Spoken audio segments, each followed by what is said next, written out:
Welcome to my channel. நீங்கள் பார்த்துட்டு இருக்கிறது மருதமலை முருகன் திருக்கோவில். கொங்கு மண்டலத்தில் மிக மிக சக்தி வாய்ந்த அதீத சக்தி வாய்ந்த கோவில்னா மருதமலை முருகன் கோவில் சொல்லலாம். அதாவது 2011 தான் இந்த மருதமலை கும்பாபிஷேகம் பண்ணி சிறப்பாக பண்ணாங்க.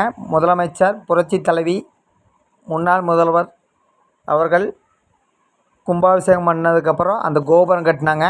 மேலே பார்த்தீங்கன்னா அந்த கோவிலில் அதுக்கப்புறம் பார்த்தீங்கன்னா போன வருஷம் கும்பாபிஷேகம் பண்ணியிருப்பாங்க. இன்றைக்கி ஆகஸ்ட்டு 15 சுதந்திர தினம். அதாவது 80வது சுதந்திர தின நாளில் முருகனை தரிசித்து வந்ததில் மிக்க மகிழ்ச்சி அடைகிறேன். அதை பார்த்துங்க, பக்தர்கள் அவ்வளோ ஒரு கூட்டம். அதாவது எவ்வளோ ஒரு கூட்டமாக இருந்தாலுமே மருதமலையில் கிருத்திகை, ஆடி மாதம், அப்புறமேட்டா ஆடி அமாவாசை இந்த நாளில் பார்த்திங்கன்னா ரொம்ப கூட்டம் அதிகம். அதே மாதிரி தைப்பூசத்து அன்றைக்கி இங்கே பயங்கரமான கூட்டம். எல்லா நாளிலும் கூட்டம். இப்போ சனி ஞாயிறில் நீங்கள் சாமி கும்பிடணுன்னா குறைந்தபட்சம் ஒரு 2 மணி நேரம் ஆயிடும். என்ன காரணம்னா எல்லாருனாலும் பழனி போக முடியாது, எல்லாருனாலும் திருச்செந்தூர் போக முடியாது. ஆனால் மருதமலை கோவில் சக்தி வாய்ந்த கோயில், அதீத சக்தி வாய்ந்த கோயில். எதனால் சொல்கிறேன்னா, இந்த மருதமலையை புகழ் பரப்புறக்கு தேவர் தேவர் ஃபிலிம்ஸ் கேள்விப்பட்டிருப்பீங்க. அந்த தேவர் அவர்கள் இந்த ரொம்ப கஷ்டப்பட்டிருப்பார். அந்த அளவுக்கு அவர் புகழ் ஓங்கி நிற்குங்க. இந்த மருதமலை புகழ் பரப்புனதில் அவருக்கு முக்கிய பங்கு. தேவர் ஃபிலிம்ஸ் எடுக்கிற படம் மருதமலையில் எடுக்காத ஒரு நாள் கூடியது. அதாவது மருதமலைன்னு ஒரு படம் இருக்குங்க. அந்த மருதமலை படத்தில் பார்த்திங்கன்னா இந்த புகழ் இங்கே தான் இருக்குங்க, இங்கே தான் எடுத்திருப்பாங்க. மொத்தத்தில் மருதமலையில் சுதந்திர தின விழாவில், அதாவது 80வது வருட சுதந்திர தின விழாவில் அற்புத தரிசனம், அட்டகாசமான தரிசனம் பாருங்க. பக்தர்கள் வெயில் தாங்க, வெயில் காற்று இருந்தாலும் எல்லா வசதியும் கோவில் நிர்வாகம் செய்து கொடுத்துருக்குறாங்க. என்ன காரணம்னா, பக்தர்கள் நாளுக்கு நாள் அதிகரித்து கொண்டே இருக்கிறார்கள். இப்போ வாரத்துக்கு 2 நாள் தான் கூட்டமாக இருந்தது. இப்போ எல்லா நாள்லையுமே முருகன் கோயிலில் கூட்டம், அதுவும் மருதமலையில் ரொம்ப கூட்டம் அதிகம். என்ன காரணம்னா, இப்போ எல்லாருமே முருகன் மேலே அவ்வளோ ஒரு பக்தி, அளவு கடந்த பக்தி. ஆனால் அந்த அளவு கடந்த பக்தியாலுமே எல்லா குடும்பங்கள் இப்போ சந்தோஷமாக இருக்கிறாங்க.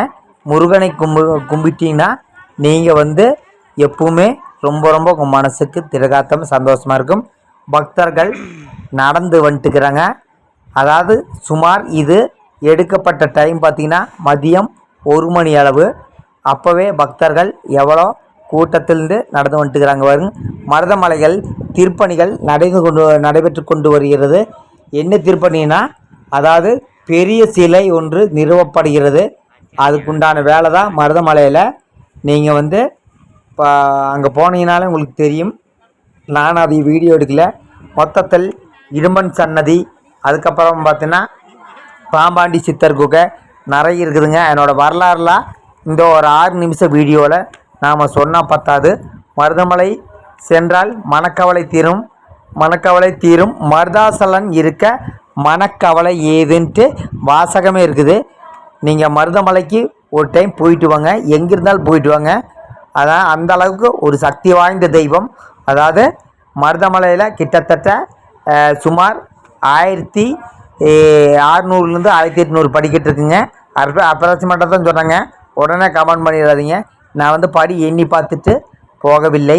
உங்களுக்கு வேண்டினா இன்னொரு நாள் படி எண்ணி பார்த்துட்டு நான் போகிறேங்க.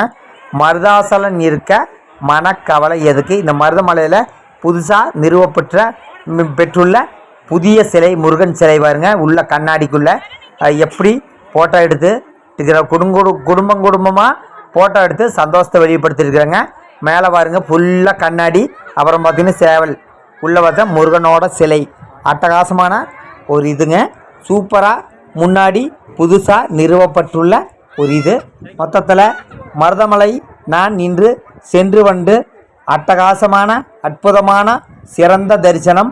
மருதமலை போனீங்கன்னா உங்களுக்கு மனக்கவலை தீரும். பாருங்கள், அந்த இடத்துல தான் தங்க தேர் இழுப்பாங்க பாருங்கள். பக்தர்கள் வெயிலில் எப்படி ஃபோட்டோவை எடுத்துகிட்டு நல்லா சந்தோஷமாக சாமி கும்பிட்டு போகிறாங்க. நீங்களும் மருதமலைக்கு போங்க. இதுதான் புதுசாக இருக்கிற முருகன் சிலை கண்ணாடிக்குள்ளே. அங்கே தான் நின்று ஃபோட்டோ எடுத்துருக்குறாங்க. ஓகே, மருதமலை போங்க. மருதாசலம் இருக்க மனக்கவலை எதுக்கு? அங்கே பாருங்க, அந்த கோபுரத்துக்கிட்ட நின்று எத்தனை பேர் எப்படி போட்டோ எடுக்கிறாங்க பாருங்கள். மருதமலை சென்று வந்தால் மனக்கவலை தீரும். அதனால் உங்கள் மனக்கவலை நீர்க்கோன்னா ஏதோ ஒரு முருகன் கோயிலுக்கு போங்க. அதுக்காக நான் மருதமலைக்கு போக சொல்லிங்க. 500 கிலோமீட்டர்லேருந்து ஒரு சிலர் வரமாட்டாங்க. மருதமலை சென்று வந்து அற்புதமான அட்டகாசமான தரிசனம். நீங்கள் மருதமலைக்கு சென்று வாருங்கள். ஓம் முருகா போற்றி, கந்தா போற்றி, கந்தா சரணம். அவ்வளோ ஒரு அற்புதமான சக்தி வாய்ந்த தெய்வம். கொங்கு மண்டலத்தின் ஒரு தமிழ் கடவுள். மொத்தத்தில் தமிழ் கடவுள்னால் முருகன் சொல்கிறாங்க. முருகன் சொல்லிட்டு தான் இருக்கிறாங்க.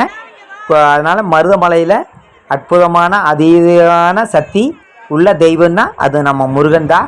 மொத்தத்தில் பார்த்திங்கன்னா அங்கே பாருங்க, எப்படி ஃபோட்டோ எடுத்துகிட்டு ஜாலியாக உட்காந்துக்கிற குடும்பமாக கோயிலுக்கு போனாலே நம்மளுக்கு ஒரு சந்தோஷம் பிறக்கும். மொத்தத்தில் மருதமலையில் நான் இன்று சிறப்பான அட்டகாசமான தரிசனம். நீங்களும் இன்றைக்கி ஏதோ ஒரு கோயிலுக்கு போயிருப்பீங்கன்னு நினைக்கிறேன். யூடியூப்பில் வீடியோ பாருங்கள், நல்ல கருத்துள்ள வீடியோ பாருங்கள், ஆன்மீக வீடியோ பாருங்கள். அதுதான் உங்களுக்கு நாலேஜை வளர்த்தும். அதுக்காக என்னோடய வீடியோ பார்க்கோன்ட்டு ஒரு காலத்துலேயும் ஒரு இடத்துலையும் நான் சொல்ல மாட்டேன். மருதமலை சென்று வந்து இன்றைக்கி அற்புதமான சிறப்பான தரிசனத்தை பெற்று வந்ததில் நான் மிக்க மகிழ்ச்சி அடைகிறேன்.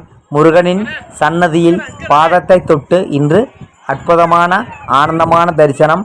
ஓம் முருகா போற்றி, கந்தா சரணம், கடம்பா சரணம், கதிர்வேலா சரணம். மருதமலைக்கு சென்று வந்தால் மனக்கவலை தீரும். ஓம் முருகா போற்றி. நன்றி, வணக்கம். ஆனந்த முருகன்.